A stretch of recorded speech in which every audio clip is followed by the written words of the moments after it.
ओम नमो भगवते वासुदेवाय। माघ मास कथा का चौथा अध्याय शुरू करते हैं। श्री वशिष्ठ जी कहने लगे, हे राजन, अब मैं माघ के उस महात्म्य को कहता हूँ जो कार्तिवीर्य से पूछने पर दत्तात्रेय जी ने कहा था। जिस समय साक्षात विष्णु के रूप श्री दत्तात्रेय जी सत्य पर्वत पर रहते थे, तब महेश्वती के राजा सहस्त्र अर्जुन ने उनसे पूछा कि हे योगियों में श्रेष्ठ दत्तात्रेय जी, मैंने सब धर्म सुने, अब आप कृपा करके मुझे माघ मास का महात्म्य कहिए। तब दत्तात्रेय जी बोले, जो नारद जी से ब्रह्मा जी ने कहा था वही माघ मास महात्म्य मैं तुमसे कहता हूँ। इस कर्म भूमि भारत में जन्म लेकर जिसने माघ स्नान नहीं किया उसका जन्म निष्फल गया। भगवान की प्रसन्नता, पापों के नाश और स्वर्ग की प्राप्ति के लिए माघ स्नान अवश्य करना चाहिए। यदि यह पुष्ट शुद्ध शरीर माघ स्नान के बिना ही रह जाए तो इसकी रक्षा करने से क्या लाभ।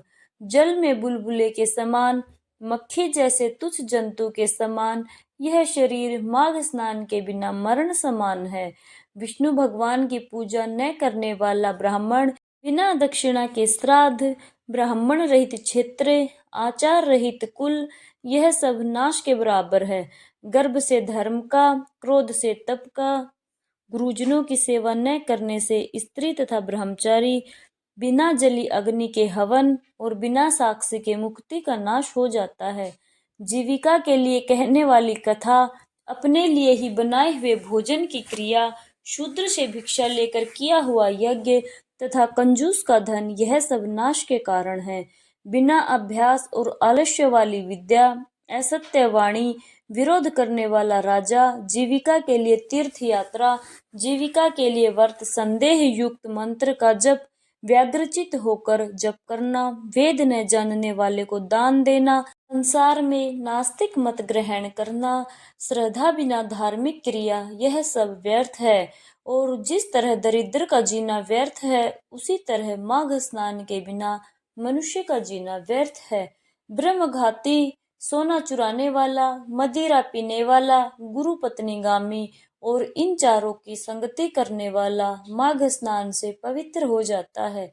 जल कहता है कि सूर्य उदय से पहले जो मुझसे स्नान करता है, मैं उसके बड़े से बड़े पापों को नष्ट कर देता हूँ। महापातक भी स्नान करने से भस्म हो जाते हैं। माघ मास के स्नान का जब समय आ जाता है तो सब पाप अपने नाश के भय से कांप जाते हैं। जैसे मेघों से युक्त होकर चंद्रमा प्रकाश करता है, वैसे ही श्रेष्ठ मनुष्य माघ में स्नान करके प्रकाशमान होते हैं। काया, वाचा, मनसा से किए हुए छोटे या बड़े, नए या पुराने, सभी पाप स्नान से नष्ट हो जाते हैं। आलस्य में बिना जाने जो पाप किए हो वह भी नाश को प्राप्त होते हैं। जिस तरह जन्म जन्मांतर के अभ्यास से आध्यात्मिक ज्ञान की प्राप्ति होती है, उसी तरह जन्मांतर अभ्यास से ही माघ स्नान में मनुष्य की रुचि होती है। यह अपवित्रों को पवित्र करने वाला बड़ा तप और संसार रूपी कीचड़ को धोने की पवित्र वस्तु है। हे राजन, जो मनवांछित फल देने वाला माघ स्नान नहीं करते, वह सूर्य चंद्रमा के समान भोगों को कैसे भोग सकते हैं। राधे राधे। जय श्री हरि। आज के अध्याय में इतना ही। आगे का वृतांत आप सुनेंगे अध्याय 5 में। हरे कृष्ण।